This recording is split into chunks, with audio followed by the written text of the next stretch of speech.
Bonjour et bienvenue sur ma chaîne, très heureux de vous retrouver. Aujourd'hui, vidéo à nouveau sur l'AdiBlue, j'espère que ça sera la dernière. En effet, j'ai fait dernièrement une vidéo sur cette question d'AdiBlue et notamment d'un contrôle technique qui serait renforcé. Il s'avère que certains commentaires sont venus me contredire sur ce que j'ai pu évoquer. Alors, on va revenir justement sur ça et vous verrez qu'il y a des nouveautés aussi dans cette vidéo sur cette question de l'AdiBlue.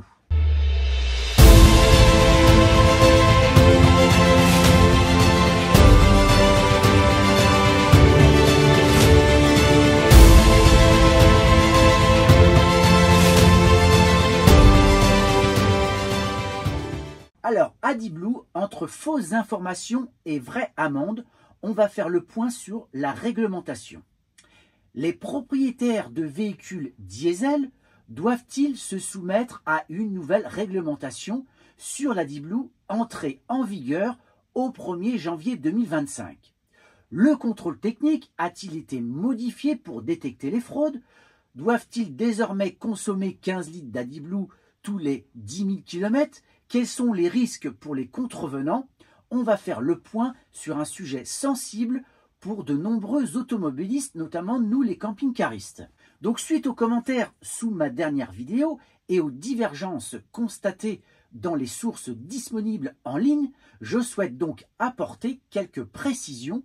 Les informations diffusées dans mes vidéos s'appuient habituellement sur des sources fiables, mais celles de ma dernière vidéo font actuellement l'objet d'interprétations contradictoires. Je vous invite donc à considérer ces informations avec prudence. J'ai donc mis à jour tous ces éléments avec des informations beaucoup plus fiables. Cependant, les choses ne sont pas aussi claires que cela. Vous allez vite le comprendre, notamment avec un audio que je vais vous faire entendre. Un joli nom, mais une mauvaise réputation. Ce n'est pas la nouvelle réglementation qui serait entrée en vigueur pour le nouvel an qui va changer les choses pour l'AdiBlue.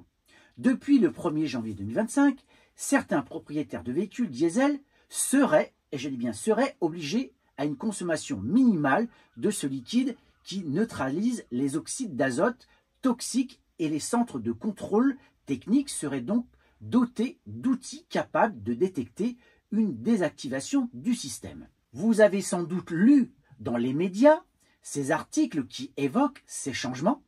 Or, il se trouve que d'autres contredisent partiellement ces changements. Pourquoi l'AdiBlue est-il si controversé? Je l'ai déjà évoqué. Alors qu'il est censé réduire les émissions polluantes de certains véhicules diesel, eh bien ce produit n'est pas en odeur de sainteté. Pourtant, cette solution aqueuse injectée dans le système d'échappement transforme les redoutables oxydes d'azote en simple vapeur d'eau et azote inoffensif. La réduction des émissions nocives pour atteindre 85%, un chiffre qui justifie sans contexte son efficacité aux yeux des autorités et décideurs. Or, le dispositif présente des défaillances techniques. La cristallisation du liquide endommage régulièrement les composants essentiels comme les injecteurs, les sondes ou les réservoirs. Ces pannes immobilisent les véhicules et nécessitent des réparations onéreuses avec une facture moyenne de 1 500 € pour les modèles hors garantie.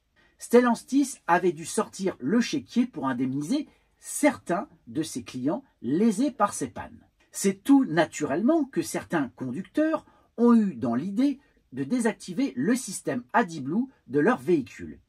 Ils ignorent peut-être que cela peut leur coûter cher, voire très cher. En effet, bidouiller votre véhicule tombe sous le coup de l'article L318.3 du Code de la route qui dispose qu'est puni d'une amende de 7 500 € le fait de réaliser ou de faire réaliser sur un véhicule des transformations ayant pour effet de supprimer un dispositif de maîtrise de la pollution, d'en dégrader la performance ou de masquer son éventuel dysfonctionnement ou de se livrer à la propagande ou à la publicité, quel qu'en soit le mode en faveur de ces transformations. Donc le texte est assez clair. Alors, obligation de consommation, renforcement du contrôle technique, les rumeurs sur la nouvelle réglementation de l'AdiBlue pullulent. Pour pallier ce genre de fraude et surtout pour garantir l'efficacité du système anti-pollution, RCS, réduction catalytique sélective, et le respect des normes européennes, notamment la norme Euro 6, une nouvelle réglementation a vu le jour. Entrée en vigueur le 1er janvier 2025, elle prévoit notamment d'imposer une consommation minimale d'AdBlue et le renforcement des contrôles techniques pour détecter les désactivations du système par les conducteurs assortis d'une amende salée le cas échéant. J'ai sur ma chaîne YouTube initialement relayé ces informations. Des personnes m'ont prévenu que d'autres sources venaient contredire ces déclarations. Et donc, après avoir effectué de nouvelles vérifications, il s'avère effectivement qu'il s'agissait probablement de rumeurs. Sur le site capital.fr, on peut lire le démenti du directeur technique et qualité du groupe DEKRA Automotive en France, Rémi Courant. Pour lui, le sujet est sorti de nulle part. Il n'y a aucun fondement, ce n'est même pas le début de quelque chose. Le contrôle évolue en fonction de textes réglementaires, un examen étant régi par une directive européenne et rien n'a été inscrit dans la loi. Même son de cloche du côté de Mobiliance, syndicat automobile, anciennement chambre syndicale du commerce automobile, qui publie un communiqué de presse sur son site web. Mobiliance souhaite mettre fin à la vague de désinformation. Aucune modification de la réglementation du contrôle technique n'est prévue au 1er janvier 2025, ni concernant le contrôle des émissions polluantes, ni concernant le contrôle des éléments de sécurité du véhicule. De plus, aucun nouveau matériel ne sera installé dans les centres de contrôle technique à partir du 1er janvier 2025. Si pour l'heure, j'ai aucune information officielle au sujet de l'obligation de consommation d'AdBlue, rien ne dit que cela ne sera pas un jour le cas. Comme notamment l'indique Rémi Courant, il y aura bien des évolutions sur le sujet du contrôle anti-pollution dans quelques années, mais certainement pas à court terme. Il précise également que des discussions sont en cours au sein de l'UE sur le sujet. J'ai contacté un centre de contrôle technique et le discours n'est pas aussi clair qu'il n'y paraît. Je vous la juge de cet entretien téléphonique. Bonjour.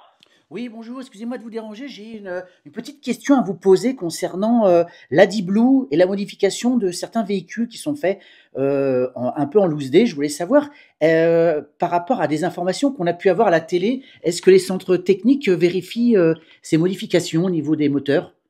On va le faire bientôt, ouais. Vous allez le faire bientôt, oui. Vous êtes équipé pour ça. Si on enlève le système, là, ils vont tous être baisés. Là. Ah oui, d'accord, donc c'est bien confirmé, ça va bien se faire. Ouais, bah ouais. Ils en ont parlé. Après, j'ai pas la date, j'ai pas l'année, mais on va finir par le contrôler, ouais. Ah oui, c'est pas encore, pas pour tout de suite non plus. Bah là, c'est pas pour tout de suite, mais ça se trouve que dans un mois. D'accord. Je peux pas vous dire, mais pour l'instant, on vérifie pas ça, mais on va le vérifier, ouais. Ah oui. Ah bah c'est sympa de me donner l'information parce qu'en fait, moi je suis youtubeur, j'ai fait une vidéo là-dessus et puis on m'a un peu contredit sur ce que vous venez de me dire. Donc ça permet de confirmer un peu mon propos. D'accord. Alors après, il n'y a rien d'officiel. Nous, on en a entendu parler. Oui. Il n'y a rien d'officiel. D'accord. Ça se trouve, ils vont revenir en arrière, mais. Mais vous êtes équipé pour le faire? Et ouais, sur la machine, sur la machine de pollution, c'est elle qui va le détecter tout seul. Ouais. Ah d'accord. Donc derrière, il y aura une amende forcément, a priori. Ah non, nous, on met pas d'amende, nous. Hein. Ah oui, d'accord. Donc si vous voulez. Ah ouais, donc vous, oui. En fait, ce qui va se passer, c'est que le. D'amende, ça sera contre-visite et après, il faudra aller au garage remettre le système en route et puis voilà. D'accord, oui, ça sera juste une contre-visite. Non, moi, je suis pas gendarme, hein, on met pas d'amende. D'accord. Bon, bah, en tout cas, c'est gentil pour l'information. Eh ben, y a pas de souci. Bonne journée à vous, au revoir. Merci, au revoir. Vous voyez que sur cette question du contrôle du système AdBlue, les choses peuvent encore évoluer même rapidement. Et contrairement à ce que certains m'ont dit, les centres sont déjà équipés pour pouvoir, en tout cas, vérifier si des modifications ont été réalisées. Cependant, et contrairement à ce que certains ont pu dire, ils ne sont pas habilités à sanctionner, mais il y aura forcément une contre-visite car le véhicule sera refusé. Donc déjà, on voit bien que effectivement, contrairement à ce que j'ai pu dire, les choses sont pour l'instant figées. dans le sens où les systèmes AdiBlue ne seront pas vérifiés dans les centres de contrôle technique. Pour autant, et là la personne me le dit clairement, eux-mêmes en ont entendu parler, c'est en attente et il n'est pas exclu que dans les mois à venir, ou peut-être l'année prochaine, ça soit le cas. Et l'autre élément, contrairement à ce qu'on m'a dit, c'est qu'ils sont déjà équipés, ils peuvent déjà vérifier s'il y a eu des modifications. Donc, désolé pour ceux qui sont venus me contredire là-dessus, ils sont déjà équipés, en tout cas un certain nombre de centres de contrôle technique. Maintenant, deuxième information très importante concernant l'AdiBlue, vous allez voir, ça va concerner des milliers et des milliers de personnes. En effet, Stellantis lance un plan d'indemnisation européen. Sous la pression de l'Europe, Stellantis s'engage à indemniser les automobilistes concernés par des problèmes affectant les réservoirs d'AdiBlue de véhicules fabriqués entre 2014 et 2020. Ces mesures initialement mises en place en Italie sont désormais étendues à l'ensemble des États européens. Le groupe Stellantis a annoncé un ensemble de mesures d'indemnisation à destination des propriétaires de véhicules diesel affectés par des problèmes logiciels liés au réservoir AdiBlue. Ce dispositif, élaboré en collaboration avec la Commission européenne et le réseau de coopération en matière de protection des consommateurs, CPC, concerne les modèles Peugeot, Citroën, DS et Opel produits entre janvier 2014 et août 2020. Ces véhicules présentaient un dysfonctionnement logiciel indiquant à tort que le réservoir AdiBlue était vide, provoquant l'arrêt du moteur et empêchant son redémarrage. Ce problème a généré des réparations coûteuses pour les conducteurs qui avaient alerté des associations de consommateurs en Espagne et en Italie dès 2023. Donc aujourd'hui, il y a une plateforme dédiée pour une indemnisation simplifiée. À la suite d'une enquête de l'autorité italienne de la concurrence, AGCM, en septembre 2023, Stellantis a initialement mis en place des mesures de compensation sur le marché transalpin. Désormais, ces mesures s'appliqueront dans tous les États de l'Union européenne. Parmi ces engagements, le constructeur prendra en charge les frais de pièces selon l'âge et le kilométrage du véhicule jusqu'à 8 ans après la date de fabrication, soit jusqu'en 2028 pour les modèles produits en août 2020. Les conducteurs pourront bénéficier d'un financement intégral pour les véhicules de moins de 5 ans et 150 000 km. Cette prise en charge variera entre 30 et 90% pour les modèles de 5 à 8 ans selon leur kilométrage. De plus, une somme de 30 € sera allouée pour couvrir une partie des frais de main-d'œuvre.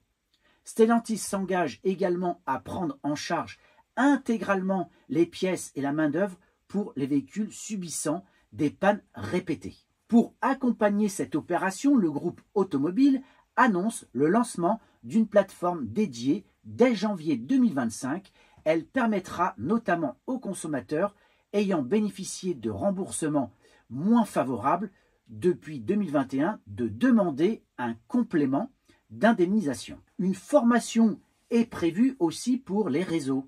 Pour garantir la bonne mise en œuvre de ces engagements, Stellantis prévoit également de former ses réseaux et ses équipes afin d'informer les automobilistes sur les options de couverture disponibles. Donc, Michael McGrath, commissaire européen chargé de la protection des consommateurs, a salué cette initiative.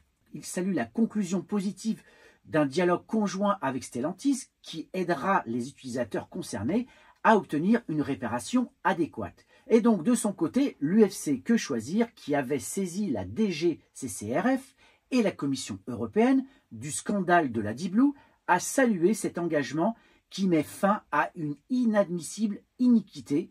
Il n'était pas logique que, confrontés au même problème, les consommateurs français soient moins bien traités que leurs homologues italiens. Donc enfin, il a fallu que des associations de consommateurs européens, donc ça a été l'Italie, mais ça a été aussi en France, fassent pression au niveau des instances européennes pour que ça bouge et pour faire pression sur le groupe Stellantis.